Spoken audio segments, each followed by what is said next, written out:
Hello friends, स्वागत है आपका एक बार फिर से आपके अपने लीगल चैनल सोच पर प्रहार में। मैं हूं एडवोकेट सनी शर्मा। दोस्तों, आज की इस वीडियो में आपको एक ऐसा रूल बताऊंगा जिससे आप रूल कर सकते हो। कहने का मतलब, आप परेशान रहते हैं कि आपके अधिकार क्या हैं। कुछ अधिकार आपके ऐसे हैं जो आपके पास हैं तो, लेकिन आप उनका उपयोग नहीं करते।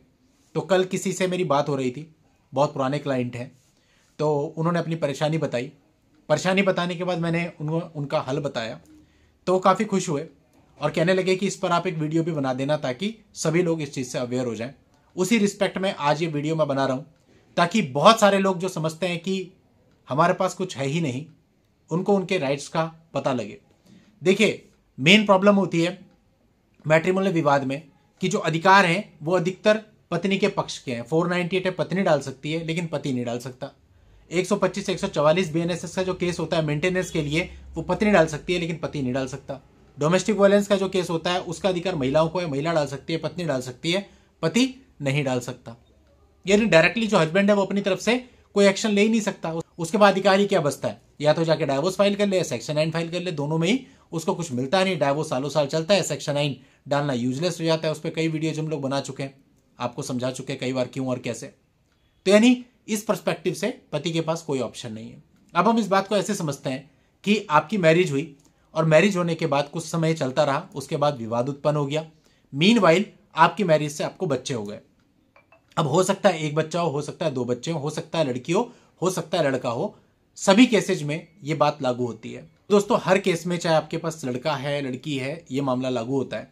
अब मान लेते हैं कि आपको विवाह से 2 बच्चे हुए। अब 2 बच्चों में से जब पत्नी गई, कुछ मामलों में दोनों बच्चों को अपने साथ लेके चली जाती है, कुछ मामलों में बच्चे आपके पास रह जाते हैं, केवल पत्नी चली जाती है। कुछ मामलों में ऐसा होता है कि एक बच्चा आपके पास होता है, एक उसके पास रहता है। कुछ मामलों में होता है जहां पे पढ़ाई की वजह से बच्चे कुछ मदर के पास होते हैं और कुछ फादर के पास होते हैं। अब जिस मामले की हम बात कर रहे हैं वो मामला ऐसा था कि उसमें 2 बच्चे थे। एक बच्चे को पत्नी अपने साथ रह गई, दूसरा बच्चा जो है वो पिता के साथ रह करके पढ़ाई कर रहा है। अब मामले बिगड़ गए और पत्नी ने अपनी तरफ से सारे मुकदमे, जैसे आपको पता ही है, वो सब चीजें कर दी। और पति बाहर देश में रहता है। अब उस जैसे भी है वो अपना फाइट तो कर ही रहा है, लेकिन एक बच्चे का लालन पालन, देख रेख, पढ़ाई लिखाई वो कर रहा है और एक बच्चे की पत्नी कर रही है।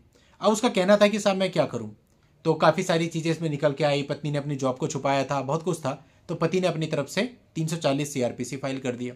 इसके अतिरिक्त एक प्रॉपर्टी का मामला भी था, जिसके अंतर्गत पति ने पैसे दिए थे लेकिन पत्नी के नाम पर खरीदा था, तो उसके लिए पति ने अपनी तरफ से टाइटल सूट फाइल कर दिया।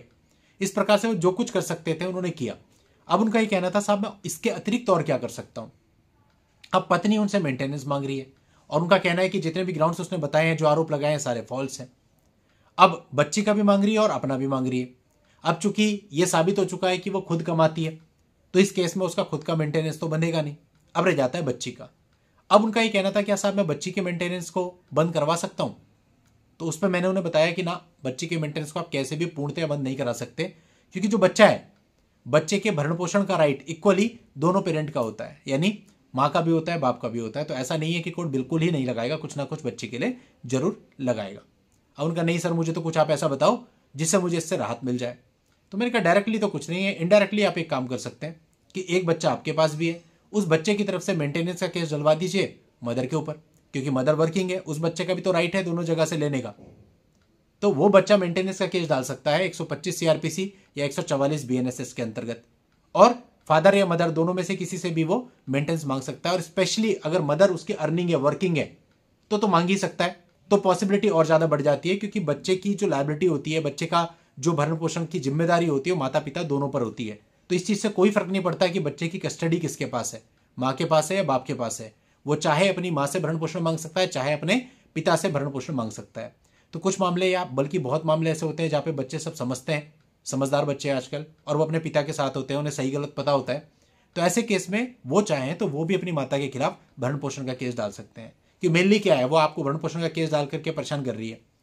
एक ये तो है कि खुद वर्किंग है फिर भी छुपा लिया और भरण पोषण का केस डाल दिया। मेन है कि इसको कुछ देना पड़ेगा तो इसको परेशानी होगी।